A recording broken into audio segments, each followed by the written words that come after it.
Tudo bem, gente? Sejam bem-vindos a mais um vídeo aqui do Parabólica. Eu sou o professor Pedro Renó e hoje é mais um desses vídeos de vlogs que eu sei que vocês gostam. Não sei se chama isso de vlog, é vlog ou não. E vai ser um tema muito, acho que interessante, acho que mais do que interessante, é um tema muito importante para mim e eu acredito que para muitos de vocês. A gente vai falar hoje sobre tempo, sobre o nosso tempo, o quanto que isso é importante. Então já se inscreve no canal se ainda não for inscrito e curte esse vídeo para ajudar o canal a crescer. Tem um monte de conteúdo aqui, filosofia, sociologia, história, completo para o Enem e demais vestibulares. Eu gosto de fazer esse vlog, inclusive eu trouxe aqui para vocês aqui para a sala de casa, para a gente falar um pouco disso, para ser mais um bate-papo mesmo, não sei quanto tempo vai ter, e eu vou tentar não fazer cortes, tá? Fiz até umas anotaçõezinhas aqui. Bom, só para poder ir falando, para não perder o raciocínio. Primeira coisa que eu acho que eu quero falar sobre o tempo nosso, o tempo pra gente, isso relacionado principalmente com foco em vocês, porque eu acho que eu tenho uma responsabilidade como professor. A minha responsabilidade ela não vai só em relação à transmissão de conteúdo para vocês, a passar conteúdo para vocês, para os vestibulares, para o Enem e demais vestibulares. Eu acho que tenho que utilizar também sempre essas conversas, esses diálogos, por isso que eu estou fazendo um vídeo desse aqui, porque eu acho que a gente precisa sempre utilizar, um professor ele sempre precisa abrir o diálogo em sala de aula, não estamos numa sala de aula, estamos na sala da minha casa, mas sempre, porque existem muitas pessoas que têm muitas desconfianças sobre a vida, existem pessoas que têm muitas dificuldades de entender muitas coisas sobre a própria vida, e vem aquela pressão que não é só uma pressão do Enem ou do vestibular, ou de entrar na faculdade, entrar na universidade, mas uma pressão que é colocada por conta da sociedade mesmo. É uma questão de padronização do modelo social. É mais ou menos, eu não posso cantar aqui, logicamente, gostaria, tá? Mas não posso. A música do Legião Urbana, Química, que na verdade é de Renato Russo, né, bem antes do Legião Urbana da formação, que tem muita gente que não gosta dessa música, foi muito criticada lá no início, mas que diz, do primeiro álbum do Legião, né? Primeiro álbum ou é segundo? Que diz, que fala, estou trancado em casa e não posso sair, que ele relata que ele está estudando, o Renato Russo dentro de uma família pequeno burguesa em Brasília, e aí naquela parte que ele fala, ter carro do ano, TV a cores, como é que é? Filho, pagar imposto, ter pistolão, filho na escola, férias na Europa, conta bancária, comprar feijão, ser responsável, estar convicto do cidadão modelo burguês padrão. E é isso. Ele estava reclamando, que ele fala, eu não saco nada de química, literatura ou gramática, só gosto de educação sexual e eu odeio, não gosto nada, não saco nada de física, literatura, gramática, eu só gosto de educação sexual e eu odeio química. Bom, é uma música que fazia uma crítica ao modelo, né, ao modelo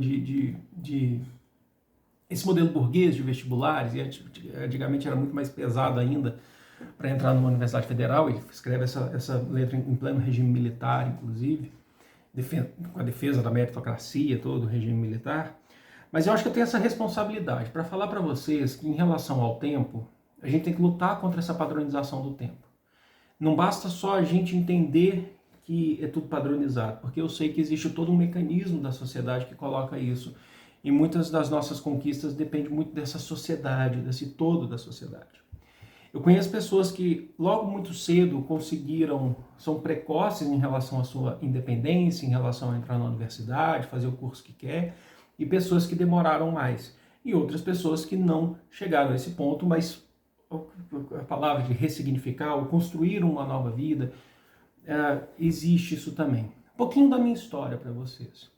Eu sou desses tardios, né? Tive algumas dificuldades como criança, fui um repetente na escola, não gostava de estudar.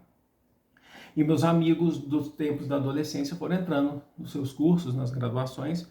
Eu fui ficando para trás, eu fui me isolando, de repente eu olhei para o lado, eu não tinha amigos, eu não tenho essa vida que eles têm, que eu queria ter, de campus, de faculdade, de um monte de coisa, mas aí eu fui acreditando para conquistar. Nem todo mundo vai ter essa mesma condição. Eu não posso negar, e isso é muito importante que se saiba, que eu tenho o privilégio, eu sou privilegiado de ser um homem branco, numa família que não é rica, como eu já falei, eu relatei para vocês, eu fui criado só pela mãe, que criou 4 filhos, uma mãe artista plástica que vendia quadro para comprar comida, sabe? O que é muito difícil, vida de artes plásticas no Brasil. E ela é autora também de literatura infantil, mas quando a gente era criança ela tinha poucos livros no mercado, inclusive hoje ela tem mais de 100. Mas querendo ou não, ela deu esse suporte pra gente, com todas as dificuldades, todos os filhos tiveram esse suporte. E eu entrei na faculdade, acho que um pouco tardio em relação aos meus amigos, mas não é tardio, porque eu entrei aos 23 para 24 anos, tá? Então, assim, em relação aos meus amigos que entraram, tipo assim, você termina o ensino médio, 17 anos você tá entrando. E eu ficava muito mal com isso, sabe? E depois que eu me formei, os primeiros anos, no comecinho eu tive dificuldade de arrumar emprego, talvez o primeiro, 1 ano e meio, 2 anos, tá? E eu acho que até foi muito pouco tempo, porque eu tive até, acho que muita sorte nesse sentido. Mas mesmo assim, o dinheiro que eu ganhava dando aula não era suficiente para poder ter a minha independência financeira. Então eu morei com a minha mãe, aí de vez em quando um irmão saía, depois voltava. O meu irmão foi o primeiro a sair, de fato, depois. Mas eu tive isso. Eu lembro que, até vou relatar isso aqui, que eu acho interessante trazer para vocês. Foi um momento muito difícil para mim, pode parecer bobeira, mas não, para a cabeça foi difícil, isso que eu quero dizer. Eu lembro que eu estava, como dizem os jovens hoje, eu estava com crush, não chamava de crush, né? Tava aí num esquema. E tava curtindo, mas era só um esqueminha, né, tal. E, e ela super independente e tal. Deixa eu tomar água aqui até. A gente tava lá, um mês ficando e tal. Aí um dia ela pergunta com quem que eu morava, se eu dividia apartamento com alguém. Eu falei assim, eu moro com a minha mãe. Ela virou as costas e saiu andando. Aquele momento me deu tanta... Eu já era formado em faculdade e tal, mas me deu uma tristeza. Mas me deu uma tristeza tão grande que eu fiquei falando assim, eu tô errado. Tô tão errado assim. Eu tinha acho que 28 anos, alguma coisa assim, para 29. Eu conheci a Vivian com 29, então acho que eu devia ter uns 28. Eu tô tão errado assim, gente. Sabe? E beleza, mas depois eu lembro que eu conheci a Vivian, comecei a namorar com a Vivian, tinha o meu trabalho, mas ainda assim na casa da minha mãe. Eu consegui passar no concurso, fui servidor público da Prefeitura de Belo Horizonte, fui professor, e eu lembro que no momento que eu soube que eu ia passar, foi o momento que eu comecei a planejar o casamento com a Vivian, sabe? E é justamente por isso, no Brasil as coisas são tão difíceis, mas tão complicadas, que o serviço público, ele acaba sendo, quando você vira um servidor público, você acaba entendendo que ali é uma grande saída para você. E de fato, a questão de buscar estabilidade, né? Então, eu lembro que comecei a planejar, nós nos casamos, né? Eu tinha 30 para 31 anos quando nós nos casamos. Hoje eu tô com 38, tá? E foi, só que assim, a gente foi, financeiramente, foi muito aos trancos e barrancos também, porque a vida de professor não é fácil, né? Eu lecionando no ensino privado, rede de cursinhos, como eu já falei para vocês, e também no ensino público, mas com salário baixo, ao ponto de que em determinado momento a gente teve que recorrer à casa da mãe dela. E a gente viveu lá por 3 para 4 anos. Muitos vídeos aqui do Parabólica eu estava lá na casa da mãe dela, a gente tinha um espaço lá, tinha o quarto e tal, convivia. A mãe dela foi super legal com a gente, sabe? Foi, não tem nem assim, eu não tenho palavras e não sei nem como, sabe? Tudo que eu fizer ainda é pouco pelo que ela já fez pela gente. E essa situação que eu tenho hoje, por exemplo, vocês sabem que eu vivo hoje, agora, nesse momento, eu vivo só nesse apartamento, que nós nos mudamos, mas eu já falei para vocês, já não preciso voltar nesse assunto, que não é o tema desse assunto, mas é porque isso tem a ver com a minha história, que nós nos separamos. E eu estou hoje com um apartamento de 3 quartos, que um deles é escritório, o outro é o meu quarto que eu durmo, e tem um quartinho da bagunça que eu pretendo transformar, de repente, num outro estúdio, no segundo estúdio ou no segundo escritório, ou de fato no quarto de hóspedes mesmo, né? Mas na pandemia é muito difícil pensar tudo isso. E é muito grande. Essa situação de viver aqui, sabe, de poder vir para cá, tem o quê? 2 anos. Talvez nem isso. De hoje, de poder viver do meu próprio sustento aos 38 anos, sem depender de parentes, sabe, do carinho, do amor dos parentes e tal, sem depender financeiramente, eu falo, sabe, sobre essas questões, sem ter uma ajuda de uma casa, de uma coisa assim, sabe? E as coisas, então, para mim aconteceram muito de forma tardia, sabe? Eu sempre batalhei muito, mas o que eu quero dizer para vocês é porque nunca dependeu só de mim. Eu sempre tive uma dependência desse modelo que a gente vive de país, da dificuldade que o Brasil se encontra, de entrar no serviço público e achar que as coisas vão resolver, sendo que ali era luta todos os dias para poder, em relação à saúde mental também, né, logicamente, mas para poder ter um sustento, sem contar a rede privada, que era extremamente difícil, era um trabalho precarizado. Então a gente sofria muito.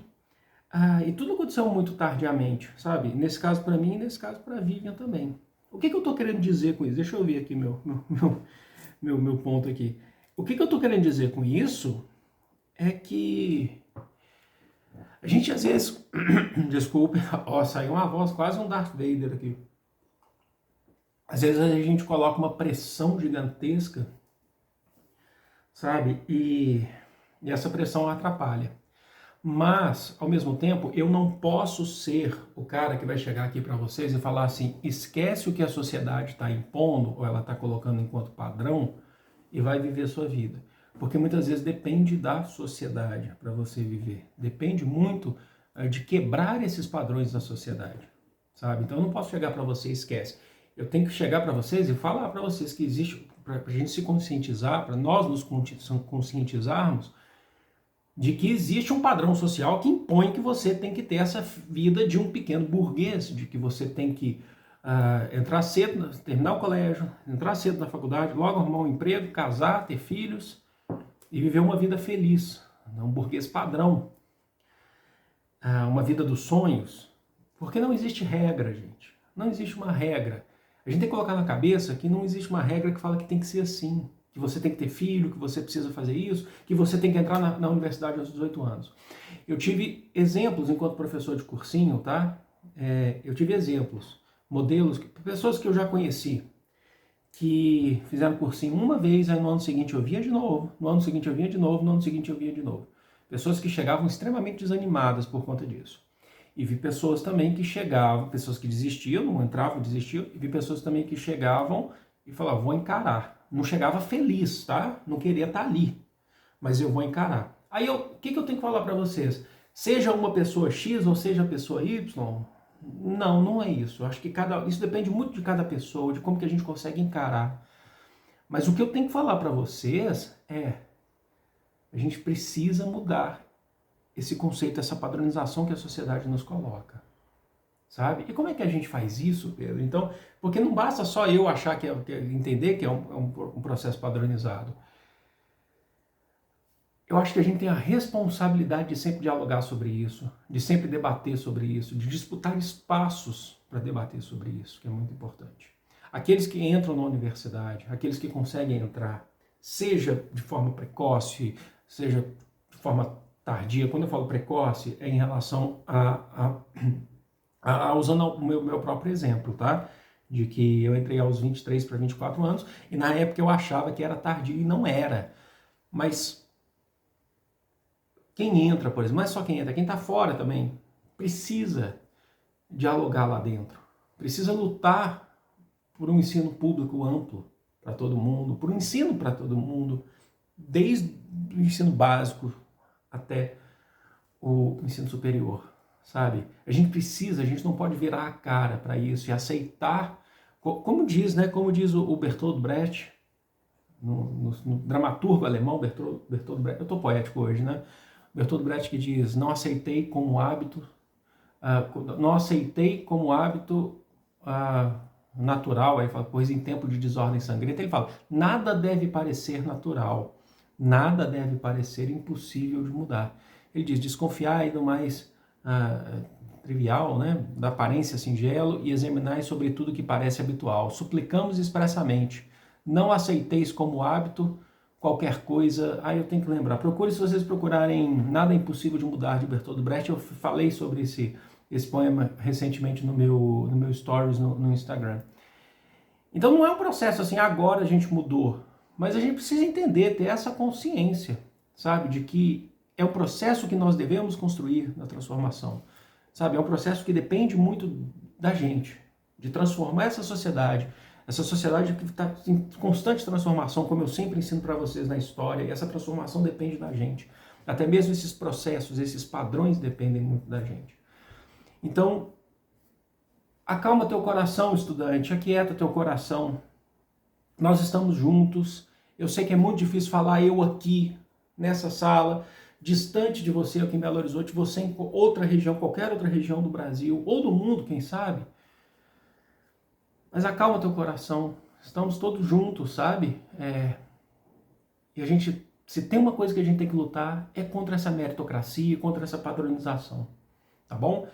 Eu acho que eu tenho a responsabilidade de ter que falar isso para vocês, eu acho que isso é muito importante. Talvez não seja o melhor dos debates que eu possa trazer aqui, mas é muito o que eu penso, sabe? Então é isso. Espero que vocês tenham gostado. Eu quero que vocês deixem nos comentários todas as ideias de vocês, os pensamentos. Eu acho que é muito importante, tá bom? Um beijo. Fui!